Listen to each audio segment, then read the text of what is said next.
Hello, hello, hello! Greetings, salutations, konnichiwa, and every other form of green across this vast, marvelous multiverse. I am Matsu Quinox. This is Horace, and welcome back, my dear, marvelous, wonderful scholars, to the study. Hello there, hello there, hello there. Hello there, Firefly. Good evening to you. Hello there, Julian20. Can thank you for this resubscribe, Julian20. Oh my goodness, 32 months. Wow. That's a long time. Oh my goodness, I need some water. Oh, the dry air in the study is not doing me any good. Julian20, yeah, a long time. That is a very long time. Oh my goodness gracious. Seems like forever. I remember back in the old days.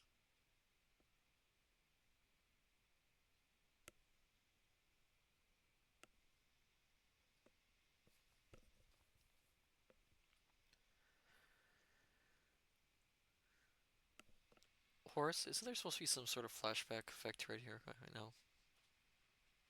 Oh, we don't actually have one? Why did you tell me? I was just standing there staring into nothing.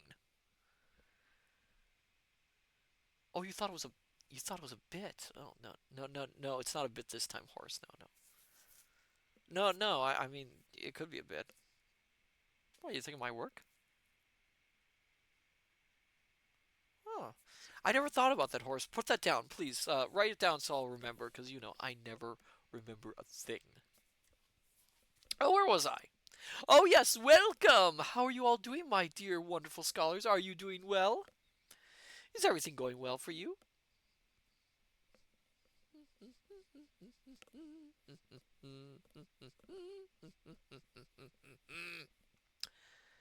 I don't know what I'm doing. That's the first lesson that they teach you when you enter this realm of speaking to all you marvelous scholars. You know, you uh, you don't know what you're doing. I don't really know what I'm doing. Oh my goodness gracious. What am I doing? Am I saying to myself? I mean, I suppose I'm saying to myself, there's no one else singing, but you know what I mean. As for myself and Horace, it's been an okay day. Okay, couple of days. Things haven't been too stressful. Things have been okay. Well, I'm saying okay a lot, but you know what I mean. It's been one of those times where things are can't complain. Can't complain. Getting stuff done in the study, getting work done, getting what we can done because we have nothing else to do here, being exiled in this place. Wish I could remember why I was exiled in the first place. You really don't have much else to do other than speak with you, my dear wonderful scholars. You, of course, make my day. You are everything to me. You are important. You are wonderful. Ah, tickle in my throat. Anyways, um, I digress. Tonight, my dear wonderful scholars, we are continuing our reading of. Oh, hello there, Yumiko. Welcome. You just interrupted my introduction. But good to see you, Yumiko. Welcome. Hope you're doing well. How are you doing? Hope everything's going well for you, Yumiko.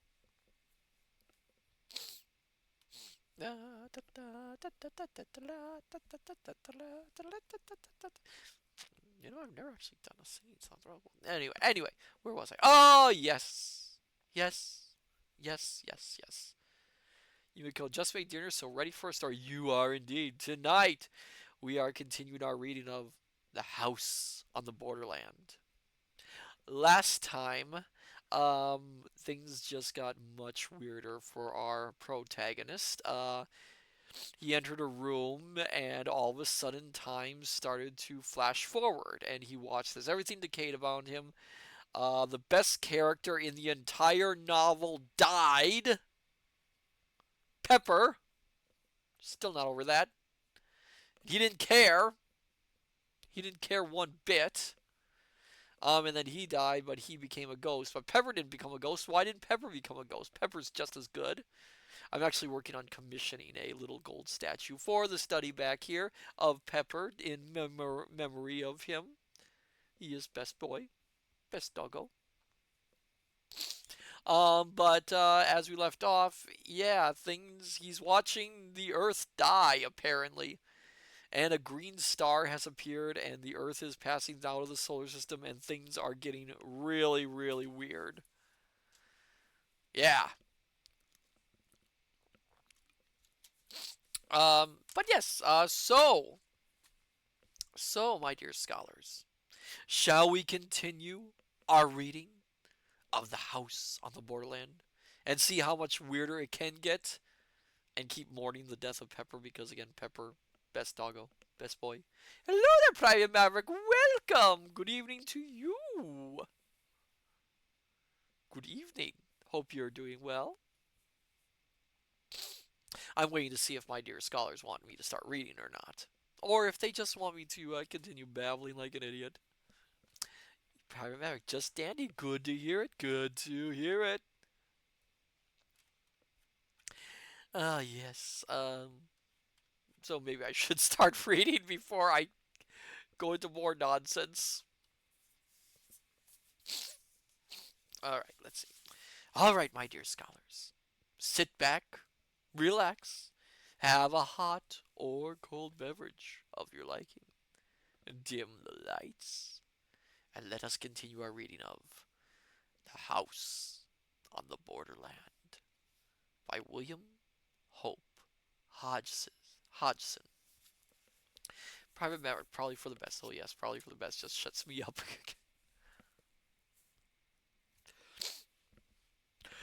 Excuse me.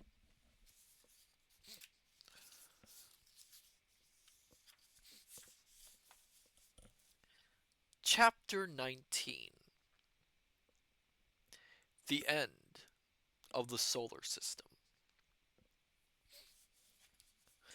From the abutment where once had been the windows, through which I had watched that first fatal dawn, I could see that the sun was hugely greater than it had been when first the star lit the world. So great was it that its lower edge seemed almost to touch the far horizon. Even as I watched, I imagined that it drew closer. The radiance of green that lit the frozen earth grew steadily brighter.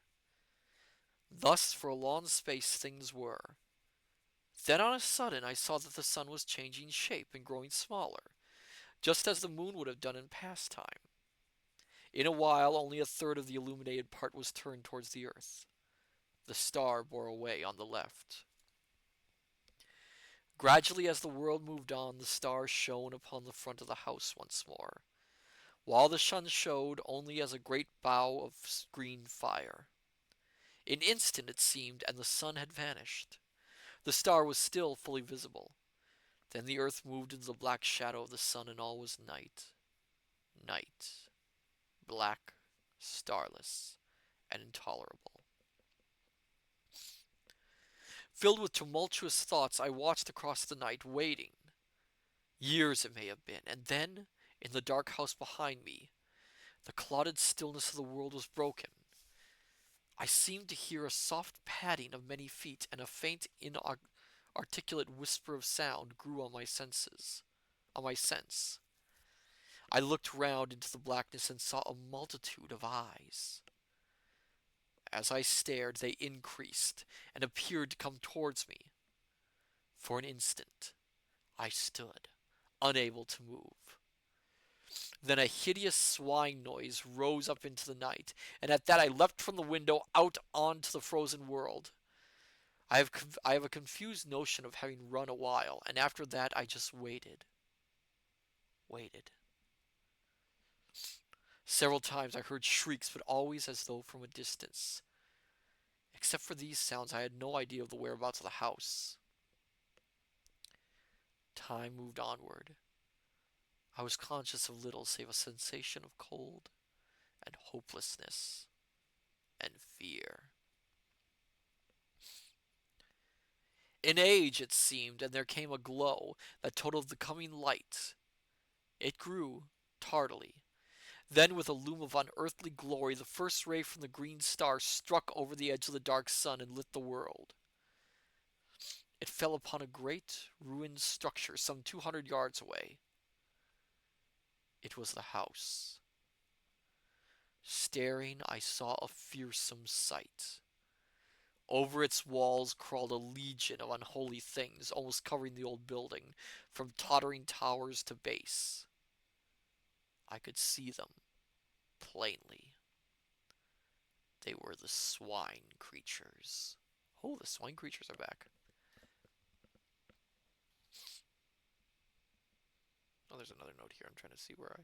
Oh, I missed the hideous swine noise note. It says on the bottom, author's note. See first footnote, chapter 18. Huh. The world moved out into the light of the star, and I saw that now it seemed to stretch across a quarter of the heavens. The glory of its livid light was so tremendous that it appeared to fill the sky with quivering flames. Then I saw the sun. It was so close that half of its diameter lay below the horizon, and as the world circled across its face, it seemed to tower right up into the sky, a stupendous dome of emerald-colored fire. From time to time I glanced towards the house, but the swine things seemed unaware of my proximity. Years appeared to pass, slowly. The earth had almost reached the center of the sun's disk. The light from the green sun, as now it must be called, shone through the interstices that gapped the molded walls of the old house, giving them the appearance of being wrapped in green flames. The swine creatures still crawled about the walls. Suddenly, there rose a loud roar of swine voices, and up from the center of the roofless house shot a vast column of blood-red flame. I saw the little twisted towers and turrets flash into fire, yet still preserving their twisted crookedness. The beams of the green sun beat upon the house and intermingled with its lurid glows, so that it appeared a blazing furnace of red and green fire. Fascinated, I watched until an overwhelming sense of coming danger drew my attention. I glanced up, and at once it was borne upon me that the sun was closer. So close, in fact, that it seemed to overhang the world. Excuse me. Then, I know not how, I was caught up into strange heights, floating like a bubble in the awful effluence. Far below me, I saw the earth, with the burning house leaping into an ever-growing mountain of flame. Round about it the ground appeared to be glowing, and in places heavy wreaths of yellow smoke ascended from the earth. It seemed as though the world were becoming ignited from that one plague spot of fire. Faintly I could see the swine things. They appeared quite unharmed. Then the ground seemed to cave in suddenly, and the house with its load of foul creatures disappeared into the depths of the earth, sending a strange blood-colored cloud into the heights. I remembered the hell pit under the house. In a while I looked round. The huge bulk of the sun rose high above me. The distance between it and the earth grew rapidly less. Suddenly, the earth appeared to shoot forward. In a moment it had traversed the space between it and the sun. I heard no sound, but out from the sun's face gushed an ever-growing ton of dazzling flame. It seemed to leap almost to the distant green sun, shearing through the emerald light, a very cataract of blinding fire. It reached its limit and sank, and on the sun glowed a vast splash of burning white, the grave of the earth. So they do get a bit of the science correct there. That's probably what's going to happen to the Earth billions and billions of years from now. The sun will expand and swallow up, at the very least, the innermost worlds of your solar system, including your Earth. Don't worry, it'll be billions and billions of years away. The sun was very close to me now. I had to do that Carl Sagan voice. I'm sorry, you just have to do it when you say that word. The sun was very close to me now. Presently I found that I was rising higher, until at last I rode above it, in the emptiness. The green sun was now so huge that its breath seemed to fill up all the sky ahead. I looked down and noted that the sun was passing directly beneath me. A year may have gone by, or a century, and I was left suspended, alone. The sun showed far in front, a black circular mass against the molten splendor of the great green orb. Near one edge I observed that a lurid glow had appeared, marking the place where the earth had fallen. By this, I knew that the long dead sun was still revolving, though with great slowness. Afar to my right, I seemed to catch at times a faint glow of whitish light. For a great time I was uncertain whether to put this down to fancy or not. Thus for a while I stared with fresh wonderings, until at last I knew that it was no imaginary thing, but a reality. It grew brighter, and presently there slid out of the green a pale globe of softest white. It came nearer, and I saw that it was apparently surrounded by a robe of gently glowing clouds. Time passed. Oh, thank you for the hydrate, Kintron. Oh my goodness gracious, I almost didn't notice that.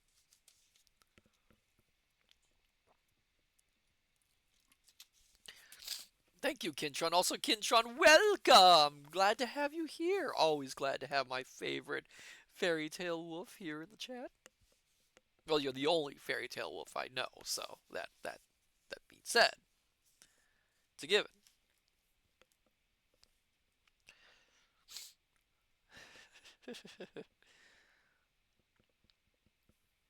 I glanced towards the diminishing sun. It showed only as a dark blot on the face of the green sun. As I watched, I saw it grow smaller, steadily, as though rushing towards the superior orb at an immense speed. Intently I stared. What would happen? I was conscious of extraordinary emotions as I realized that it would strike the green sun. It grew no bigger than a pea, and I looked with my whole soul to witness the final end of our system. That system which had borne the world through so many eons, with its excuse me, with its multitudinous sorrows and joys. And now, suddenly something crossed my vision, cutting from sight all vestige of the spectacle I watched with such sole interest.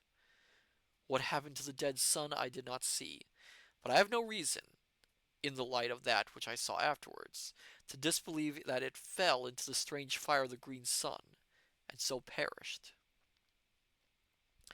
And then, suddenly, an extraordinary question rose in my mind, whether this stupendous globe of green fire might not be the vast central sun, the great sun round which our universe and countless others revolve.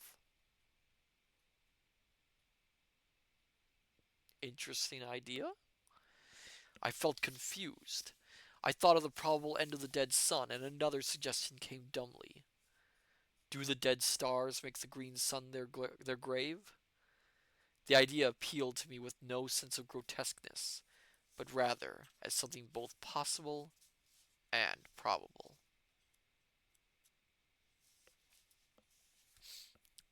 A green sun at the center of our universe. And he talks about it as if it was a theory that they knew about back then. I wonder if it was a theory. Also, not sure why they chose the color green for it. It seems like a very odd color. Mm. Excuse me. Pardon me. All right. Chapter 20. The Celestial Globes.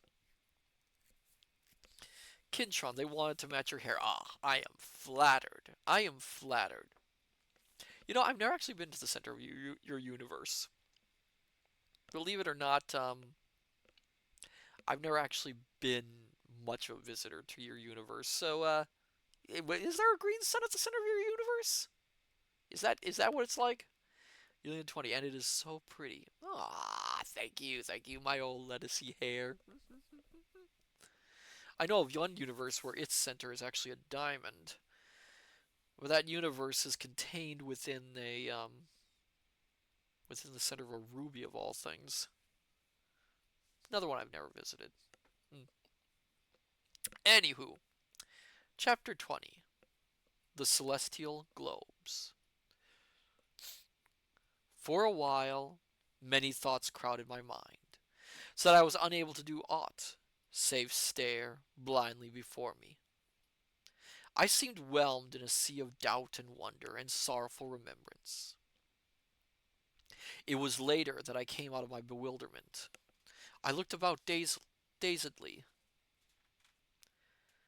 Thus, I saw so extraordinary a sight that for a while I could scarcely believe I was not still wrapped in the visionary tumult of my own thoughts. Out of the reigning green had grown a boundless river of softly shimmering globes, each one enfolded in a wondrous fleece of pure cloud. Creative. They reached both above and below me to an unknown distance, and not only hid the shining of the green sun, but supplied, in place thereof, a tender glow of light that ah, that suffused itself around me, like unto nothing I have ever seen before or since. In a little I noticed that there was about these spheres a sort of transparency, almost as though they were formed of clouded crystal, within which burned a radiance, gentle and subdued. They moved on, past me, continually floating onward at no great speed, but rather as though they had eternity before them. A great while I watched, and could perceive no end to them. At times I seemed to distinguish faces amid the cloudiness, but strangely indistinct, as though partly real and partly formed of the mistiness through which they showed. For a long time I waited, passively, with a sense of growing content. I had no longer that feeling of unendurable loneliness, but felt rather that I was less alone, that I had been for kalpas of years. Kalpas? Word I'm not familiar with. This feeling of contentment increased, so that I would have been satisfied to float in company with those celestial globules forever. I think he's. I think his mind has finally snapped, my dear scholars. Ages slipped by, and I saw the shadowy faces with increased frequency, also with greater plainness. Whether this was due to my soul having become more attuned to its surroundings, I cannot tell. Probably it was so. But, however this may be, I am assured now only of the fact that I became steadily more conscious of a new mystery about me, telling me that I had indeed penetrated within the borderland of some unthought of region, some subtle, intangible place or form of existence. The enormous stream of luminous spheres continued to pass me at an unvarying rate, countless millions, and still they came, showing no signs of ending, nor even diminishing. Then, as I was borne silently upon the unbuoying ether, I felt a sudden irresistible forward motion towards one of the passing globes. An instant, and I was beside it. Then I slid through into the interior without experiencing the least resistance of any description. For a short while I could see nothing, and waited, curiously.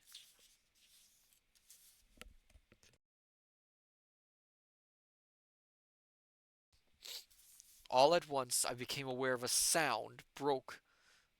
All at once I became aware that a sound broke the inconceivable stillness.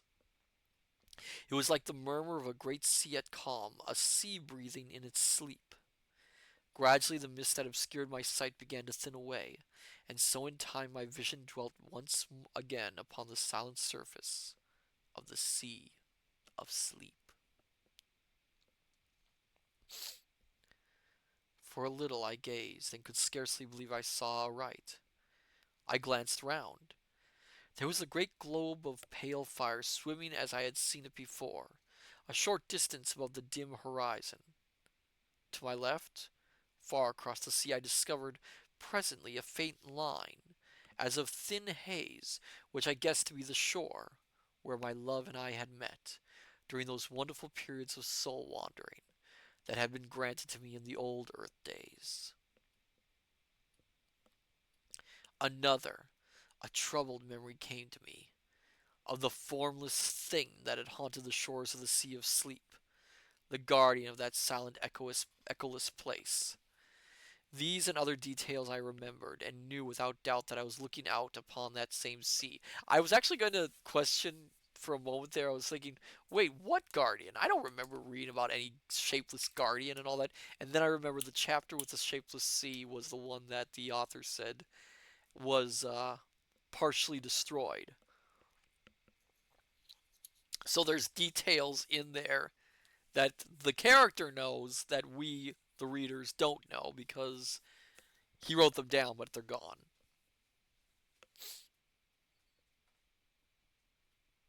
With the assurance, I was filled with an overwhelming feeling of surprise and joy, and shaken expectantly, conceiving it possible that I was about to see my love again.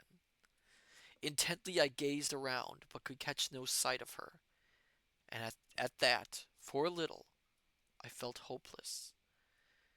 Fervently I prayed and ever peered anxiously. How still was the sea! Down, far beneath me, I could see the many trails of changeful fire that had drawn my attention formerly. Vaguely I wondered what caused them. Also I remembered that I had intended to ask my dear one about them. This is a weird thing. He writes in this, he spells it dear one, but he only capitalizes the one rather than the dear. It really looks kind of odd. So it sounds more like dear one about them, as well as many other matters. And I had been forced to leave her before the half that I had wished to say was said. My thoughts came back with a leap. I was conscious that something had touched me. I turned quickly. God, thou wert indeed gracious. It was she! She looked up into my eyes with an eager longing, and I looked down to her with all my soul. I should like to have held her, but the glorious purity of her face kept me afar. Then out of the winding mist she put her dear arms. Her whisper came to me soft as rustle of passing cloud. Dearest, she said. That was all, but I had heard, and in a moment I held her to me, as I prayed forever. In a little she spoke of many things, and I listened. Willingly would I have done so through all the ages that are to come. At times I whispered back, and my whispers brought to her spirit face once more an indescribably delicate tint, the bloom of love. Later I spoke more freely, and to each word she listened and made answer delightfully, so that already I was in paradise. She and I and nothing, save the silent spacious void to see us, and only the quiet waters of the sea of sleep to hear us. Long before, the floating multitude of cloud-enfolded spheres had vanished into nothingness. Thus we looked upon the face of the slumberous deeps, and were alone. Alone. God, I would be thus alone in the hereafter, and yet be never lonely. I had her, and greater than this, she had me. I, eon aged me, and on this thought and some others I hope to exist through the few remaining years and may yet lie between us. One moment, my dear scholars. Let me put an intermission on quickly while I do this.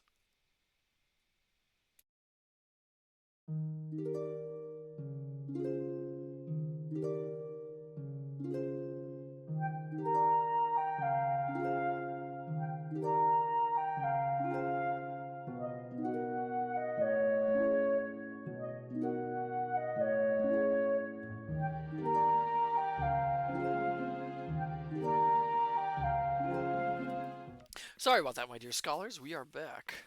Just needed to do a quick little thing there. Okay. Let us continue. Things. I mean, he's happy.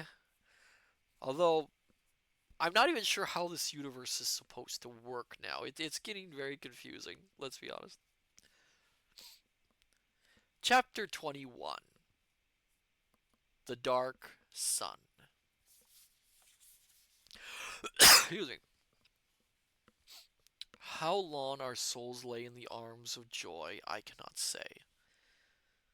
But all at once I was waked from my happiness by a diminution of the pale and gentle light that lit the sea of sleep. I turned towards the huge white orb with a premonition of coming trouble. One side of it was curving inward as though a convex, black shadow was sweeping across it. My memory went back. It was thus that the darkness had come before our last parting. I turned towards my love inquiringly. With a sudden knowledge of woe, I noticed how wan and unreal she had grown, even in that brief space. Her voice seemed to come to me from a distance. The touch of her hands was no more than the gentle pressure of a summer wind, and grew less perceptible. Already quite half of the immense globe was shrouded. A feeling of desperation seized me. Was she about to leave me? Would she have to go as she had gone before? I questioned her anxiously, frightenedly, and she, nestling closer, explained in that strange faraway voice that it was imperative that she should leave me before the sun of darkness, as she termed it, blotted out the light. At this confirmation of my fears, I was overcome with despair and could only look voicelessly across the quiet plains of the silent sea. How swiftly the darkness spread across the face of the white orb, yet in reality the time must have been long beyond human comprehension. At last only a crescent of pale fire lit the now dim sea of sleep. All this while she had held me, but with so soft a caress that I had been scarcely conscious of it. We waited there together, she and I, speechless for very sorrow. In the dimming light her face showed shadowy, blending into the dusky mistiness that encircled us. Then, when a thin curved line of soft light was all that lit the sea, she released me, pushing me from her tenderly. Her voice sounded in my ears. "I may not stay longer, dear one." It ended in a sob. She seemed to float away from me and became invisible. Her voice came to me out of the shadows, faintly, apparently from a great distance. "A little while." It died away, remotely. In a breath, the sea of sleep darkened into night. Far to my left, I seemed to see for a brief instant a soft glow. It vanished, and in the same moment I became aware that I was no longer above the still sea, but once more suspended in infinite space with the green sun now eclipsed by a vast dark sphere before me. Utterly bewildered, I stared almost unseeingly at the ring of green flames leaping above the dark edge. Even in the chaos of my thoughts, I wondered dully at their extraordinary shapes. A multitude of questions assailed me. I thought more of her. I had so lately seen then of the sight before me. My grief and thoughts of the future filled me. Was I doomed to be separated from her always? Even in the old Earth days she had been mine, only for a little while. Then she had left me, as I thought, forever. Since then I had seen her but these times upon the sea of sleep. A feeling of fierce resentment filled me, and miserable questionings. Why could I not have gone with my love? What reason to keep us apart? Why had I to wait alone while she slumbered through the years on the still bosom of the sea of sleep? The sea of sleep!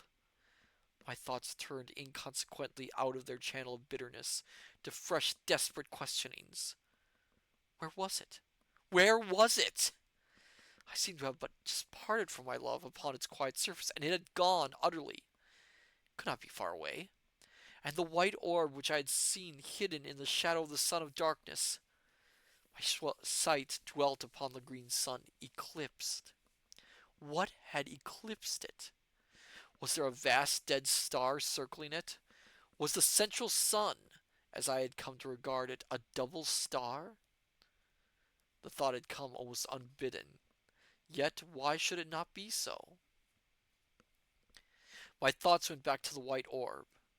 Strange that it should have been. I stopped. An idea had come suddenly.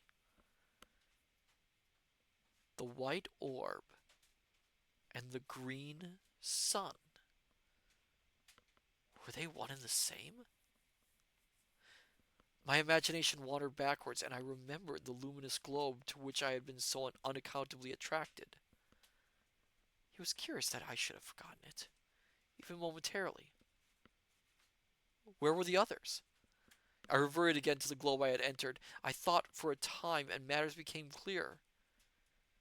I conceived that by entering that impalpable globule I had passed at once into some further and until then invisible dimension. There the green sun was still visible, but as a stupendous sphere of pale white light, almost as though its ghost showed, and not its material part. Wow, this is getting philosophical. A long time I mused on the subject. I remembered how, on entering the sphere, I had immediately lost all sight of the others. For a still further period, I continued to revolve the different details in my mind. So is our protagonist just kind of floating through the void, kind of just sitting there with his hands under his chin, just kind of thinking this all out, since he has nothing else to do? Or is he just kind of just I'm sorry, this image in my head is just getting to me. He's just floating through the air, arms at his side, just kind of rotating as he's philosophically thinking about everything that's happening. It's just, I don't know. I just find it funny.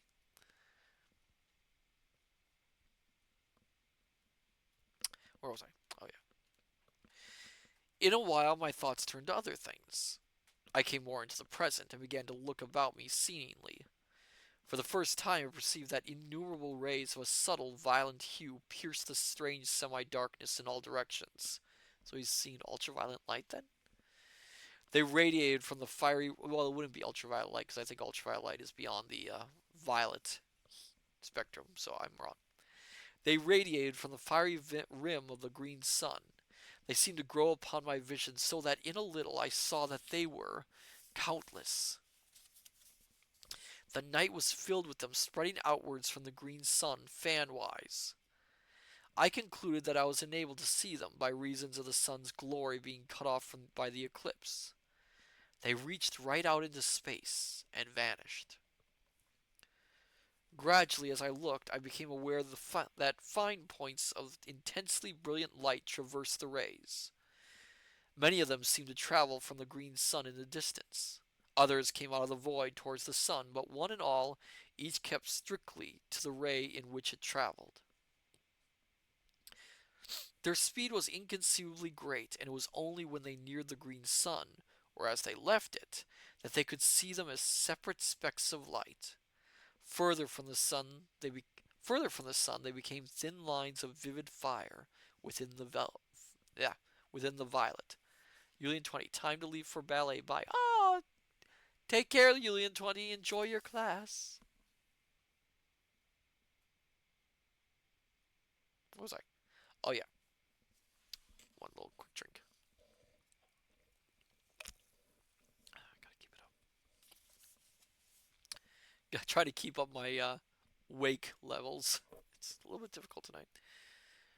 The discovery of these rays and the moving sparks interested me extraordinarily. To where did they lead in such countless profusion? I thought of the worlds in space and those sparks, messengers. Possibly the idea was fantastic, but I was not conscious of it being so.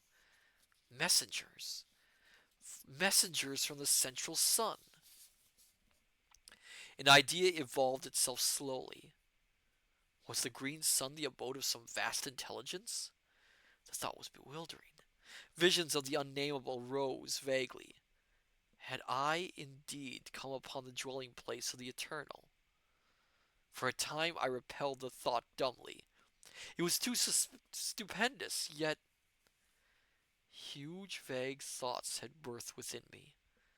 I felt suddenly terribly naked, and an awful nearness shook me. And heaven, was that an illusion? My thoughts came and went erratically, the sea of sleep, and she, heaven. I came back with a bound to the present. Somewhere out of the void behind me there rushed an immense dark body, huge and silent. It was a dead star hurling onwards to the burying place of the stars. It drove between me and the central suns, blotting them out from my vision and plunging me into an impenetrable night. An age, and I saw again the violet rays. A great while, a great while later, eons must have been. A circular glow grew in the sky ahead, and I saw the edge of the receding star show darkly against it. Thus I knew that it was nearing the central suns. Presently I saw the bright ring of the green sun shone plainly against the night. The star had passed into the shadow of the dead sun. After that I just waited. The strange years went slowly, and ever I watched intently.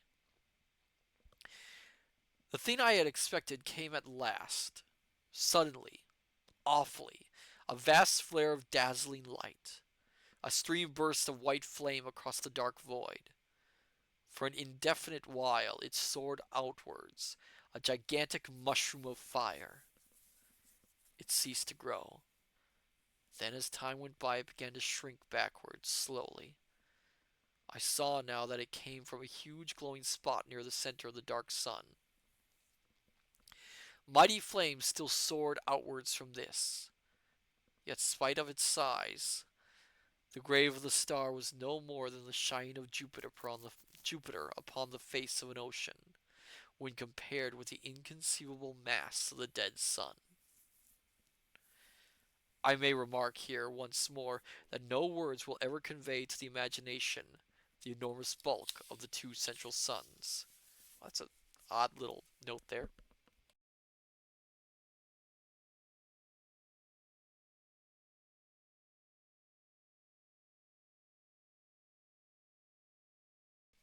This cosmo this cosmology is getting kind of weird and kind of confusing. So he's basically thinking that the central suns are the home to some intelligence, which he believes to be his God, his divine one. Um, and he believes the Sea of Sleep is in heaven. It's almost like I said before. It's very almost proto Lovecraftian, and I believe Lovecraft very much appreciated this book, very much enjoyed it. But you can see that idea of something so vast and unknowable that it makes it difficult for him to imagine it. It makes him feel small is very much something Lovecraft would catch on to. Just checking something here. Oh boy. We might actually see.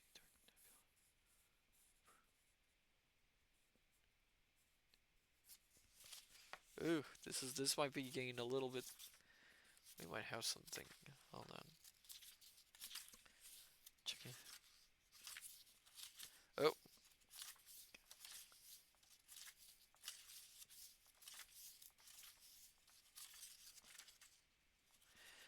okay. We'll see what we can do tonight, my dear scholars. We're actually writing on chapters, and it's not that long. Okay, I gotta do something.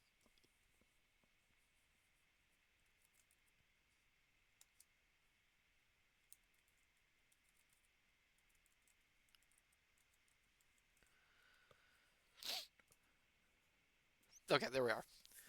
Okay, where was I? Oh yes, yes, yes. Chapter 12: The Dark Nebula. Years melted into the past. Centuries, eons. The light of the incandescent star sank to a furious red.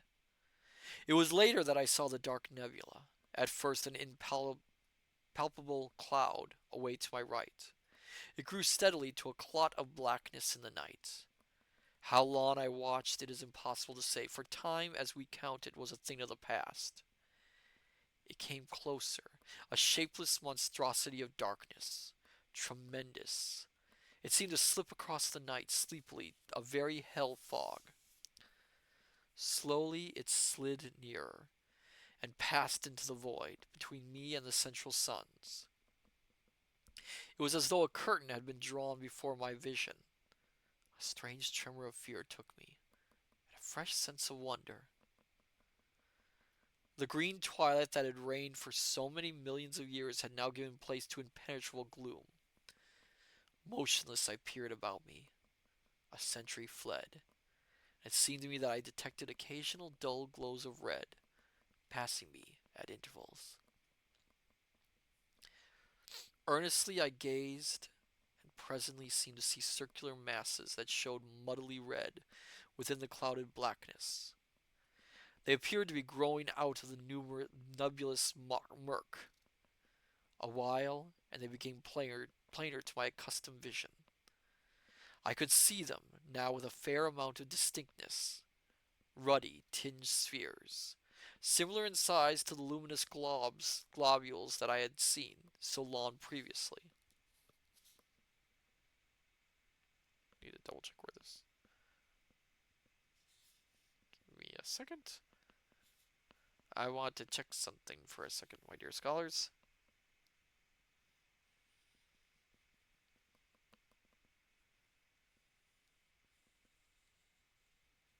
Oh, there it is.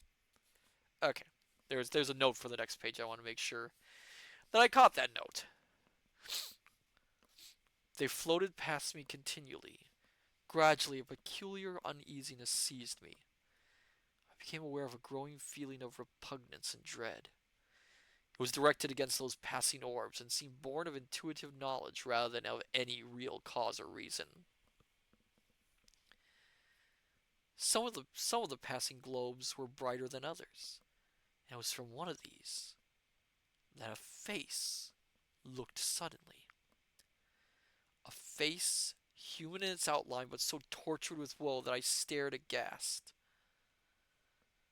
I had not thought there was such sorrow as I saw there. I was conscious of an added sense of pain on perceiving that the eyes, which glared so wildly, were sightless. A while longer I saw it, then it had passed on into the surrounding gloom. After this I saw others, all wearing that look of hopeless sorrow and blind. Okay, that's odd. A long time went by, and I became aware that I was nearer to the orbs than I had been. At this I grew uneasy, though I was less in fear of those strange globules than I had been before seeing their sorrowful inhabitants, for sympathy had tempered my fear. Later, there was no doubt but that I was being carried closer to the red spheres, and presently I floated among them. In a while I perceived one bearing down upon me. I was helpless to move from its path. In a minute it seemed it was upon me, and I was submerged in a deep red mist.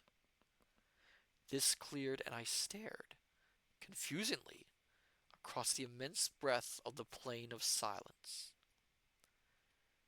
It appeared just as I had first seen it.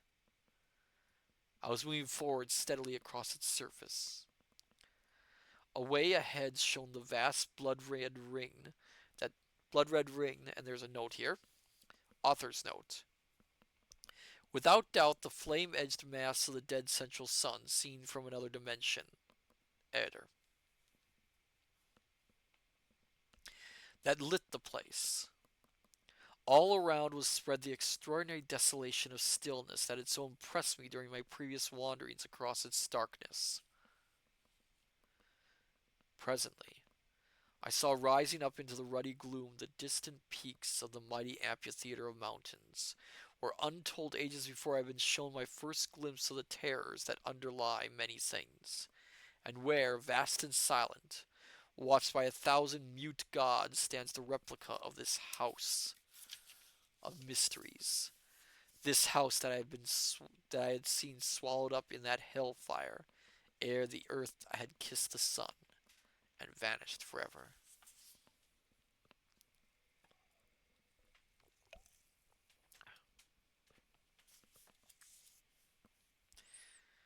Though I could see the crests of the mountain amphitheater, yet it was a great while before their lower portions became visible. Possibly, this was due to the strange ruddy haze that seemed to cling to the surface of the plain. However, be this as it may, I saw them at last. In a still further space of time, I had come so close to the mountains that they appeared to overhang me. Presently, I saw the great rift open before me, and I drifted into it, without volition on my part. Later, I came out upon the breadth of the enormous arena. There, at an apparent distance of some 5 miles, stood the house. Huge, monstrous, and silent, lying in the very center of that stupendous amphitheater. So far as I could see, it had not altered in any way, but looked as though it were only yesterday that I had seen it. Around the grim, dark mountains frowned down upon me from their lofty silences. Far to my right, away up among inaccessible peaks, loomed the enormous bulk of the great beast god. Higher I saw the hideous form of the dread goddess rising up through the red gloom, thousands of fathoms above me. To the left I made out the monstrous eyeless thing, gray and inscrutable. Further off, reclining on its lofty ledge, the livid ghoul shape showed, a splash of sinister color among the dark mountains. Slowly, I moved out across the great arena, floating. As I went, I made out the dim forms of many of the other lurking horrors that peopled those supreme heights. Gradually, I neared the house, and my thoughts flashed back across the abyss of years. I remember the dread specter of the place. A short while passed, and I saw that I was being wafted directly towards the enormous mass of that silent building. About this time I became aware, in an indifferent sort of way, of a growing sense of numbness that robbed me of the fear which I should otherwise have felt on approaching that awesome pile. As it was, I viewed it calmly, much as a man views calamity through the haze of his tobacco smoke. In a little while I had come so close to the house as to be able to distinguish many of the details about it. The longer I looked, the more was I confirmed in my long ago impressions of its entire similitude to this strange house. Save in its enormous size, I could find nothing unlike. 1 second, my dear scholars.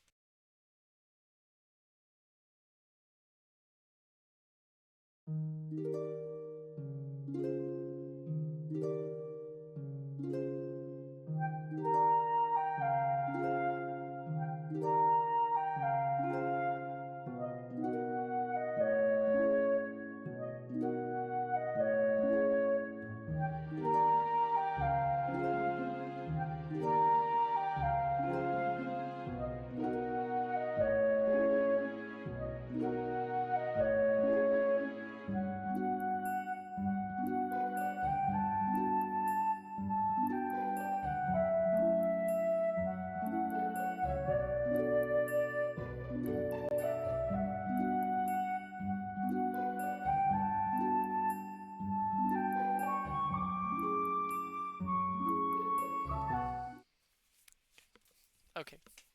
Sorry about that, my dear scholars. I was interrupted slightly. Where am I? Okay. Excuse me for the cough. Excuse me. No. Suddenly, as I stared, a great feeling of amazement filled me. I had come opposite to that part where the outer door leading into the study is situated. There, lying right across the threshold, lay a great length of coping stone, identical, save in size and color, with the piece I had dislodged in my fight with the pit creatures.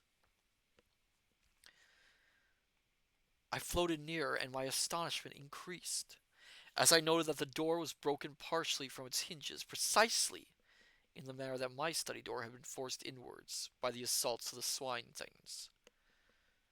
The sight started a train of thoughts, and I began to trace dimly that this attack on this house might have a far deeper significance than I had hitherto imagined. I remembered how, long ago, in the old Earth days, he's just going to keep using that phrase, isn't he? I had half suspected that in some unexplainable manner, this house in which I lived was en rapport, and there's a note here, in sympathy, to use a recognized term, with that other tremendous structure, away in the midst of that incomprehensible plain. Now, however, it began to be borne upon me that I had but vaguely conceived what the realization of my suspicion meant. I began to understand with a more than human clearness that the attack I had repelled was in some extraordinary manner connected with an attack upon that strange edifice. With a curious inconsequence, my thoughts abruptly left the matter, to dwell wondering upon the peculiar material out of which the house was constructed. It was, as I have mentioned earlier, of a deep green color. Yet now that I had come so close to it, I perceived that it fluctuated at times, though slightly, glowing and fading, much as do the fumes of phosphorescence when rubbed upon the hand in the dark. Presently my attention was distracted from this by coming to the great entrance. Here for the first time I was afraid, for all in a moment the huge doors swung back, and I drifted in between them, helplessly. Inside all was blackness, impalpable. In an instant I had crossed the threshold, and the great doors closed silently, shutting me in that lightless place.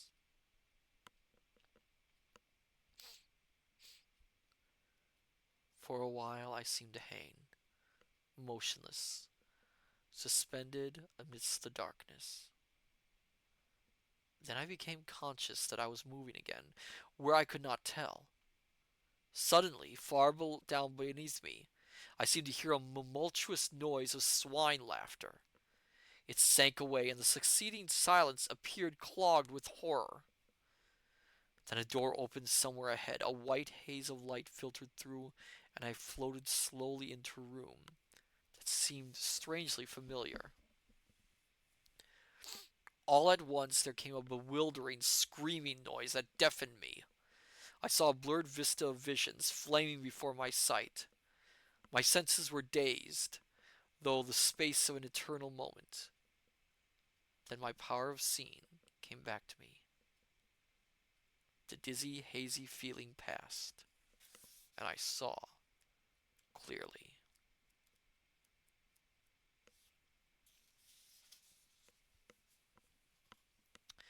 Interesting. So with the next chapter, I'm going to ask you something, my dear scholars, after this next chapter, just to think about it.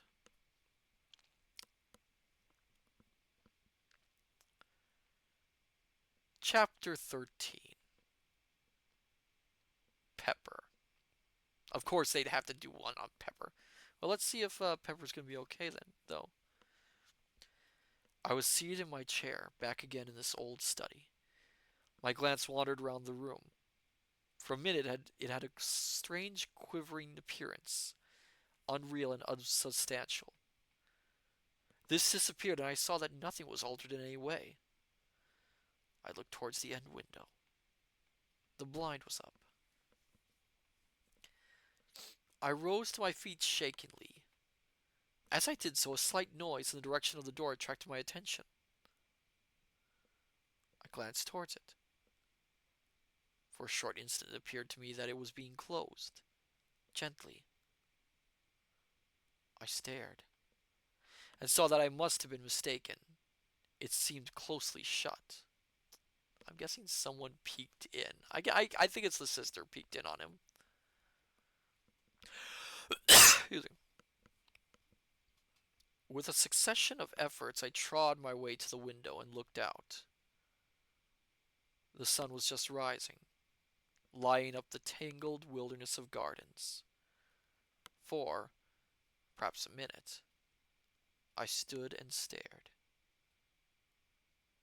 I passed my hand confusedly across my forehead.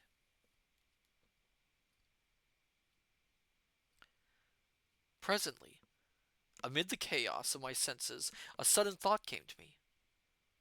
I turned quickly and called to Pepper. There was no answer, and I stumbled across the room in a quick access of fear. Oh, now he worries! Now he worries about the dog! As I went, I tried to frame his name, but my lips were numb. I reached the table and stooped down to him with a catching at my heart. He was lying in the shadow of the table, and I had not been able to see him distinctly from the window. Now, as I stooped, Kinshon, how many streams since he's thought of Pepper? That's true. I think there's been 2 streams since he's even thought of the dog. Now, as I stooped, I took my breath slowly. There was no Pepper. Instead, I was reaching towards an elongated little heap of gray, ash-like dust.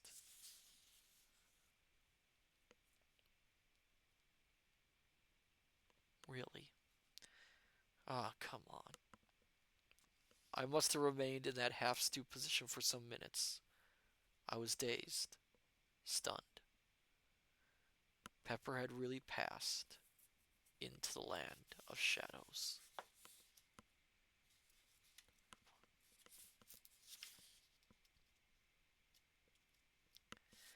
Okay, so here's what I want to talk to you about, my dear scholars. Um, there are 27 chapters in this book, plus a little poem at the end.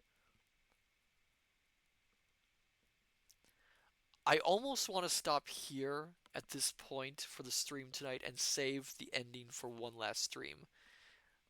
Because I don't want to get in a situation where I start reading more and then I accidentally go over the time that I'm usually stopping at.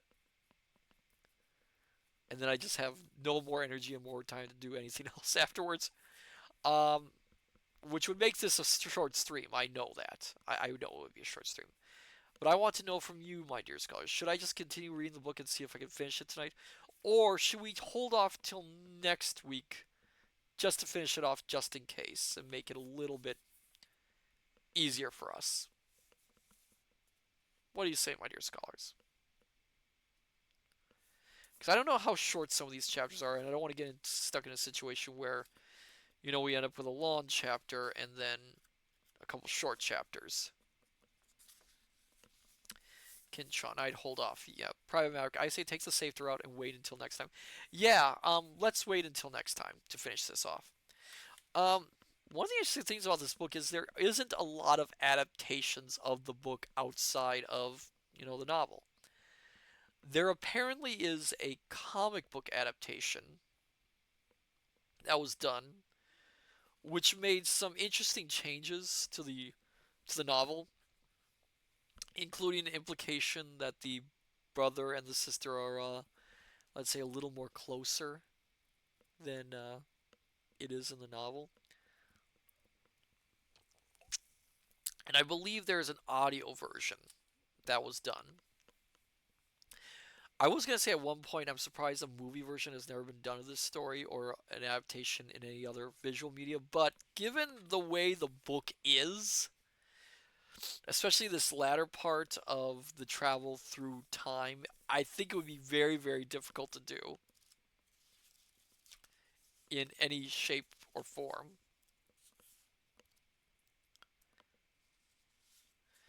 Um, yeah, it just seems like it's a very odd book, but then again, William Hope Hodgson was never one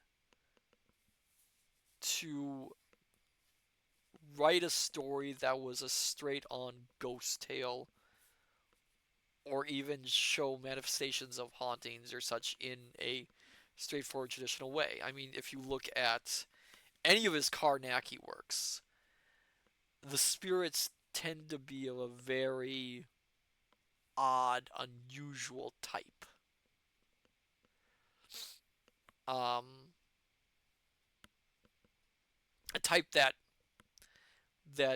like for instance in one story it manifests as it's a haunted house which manifests a floor which shapes itself into whistling lips.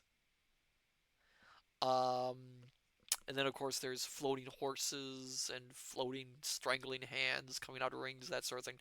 Also, there's stories where, for instance, an island with plant life that mimics animals and humans. I think that was what was it? That was the oh boats of Glen something. I cannot remember the name of that one. Um, there's there's of course the Voice in the Fog, which I think I've read for one of our spooky stories at one point, and that one was involved humans being slowly consumed by fungus, which of course not very pretty. But Hodgson always has very unique and very strange ways of manifesting his horror tales, let us say. As I said before, if I recall correctly, Lovecraft was a fan of some of Hodgson's work. And you can see that reflected in some of his later releases, including, especially in this story, the idea of this vast, unknowable consciousness, which leaves our protagonist feeling at a loss in his place in the universe, which, in a way, is a less harsh version of Lovecraft's own eldritch mechanical monstrosity of a universe, which, for those who don't know, was born out of the idea that humanity is little more than a nothing in the vastness of the cosmic space.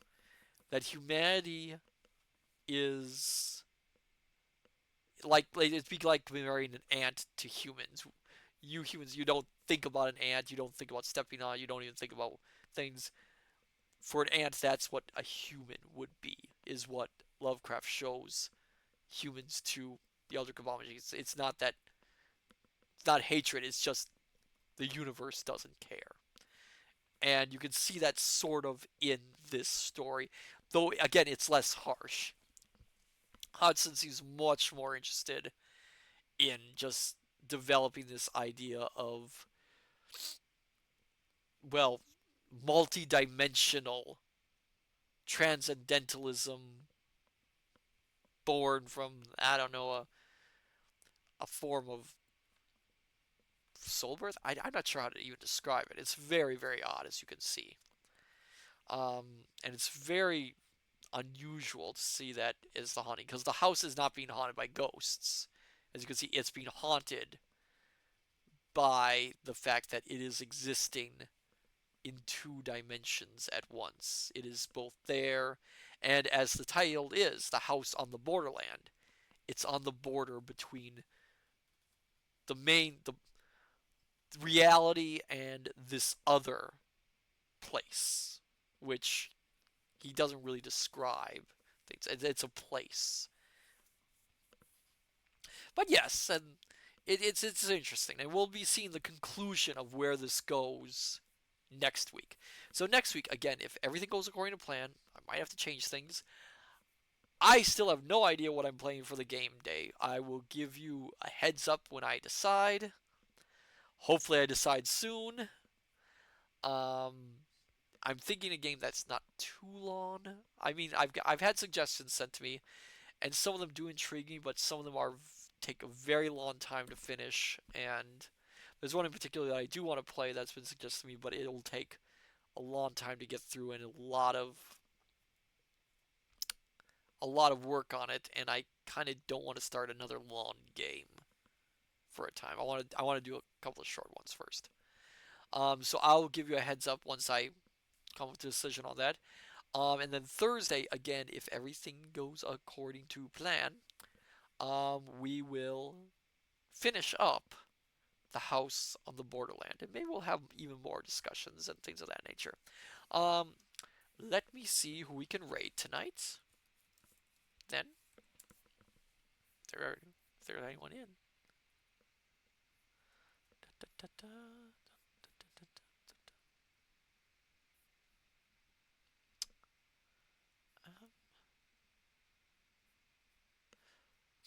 Let me double check this one just in case.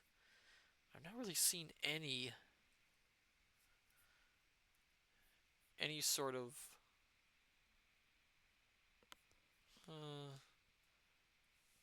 no.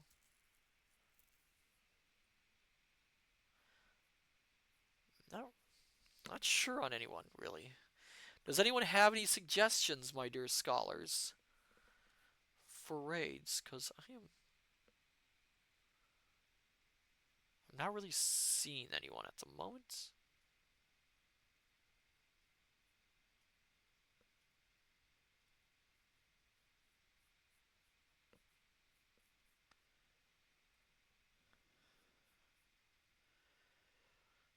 Okay. We might actually have to skip raiding someone at the moment. Well, that happens sometimes.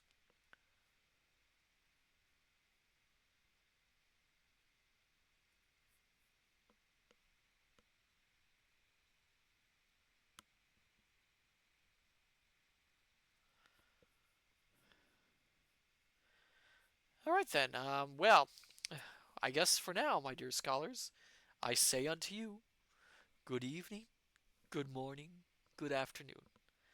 Till we meet each other again at the study, take care, and I shall see you next time. Till then, farewell and bye bye.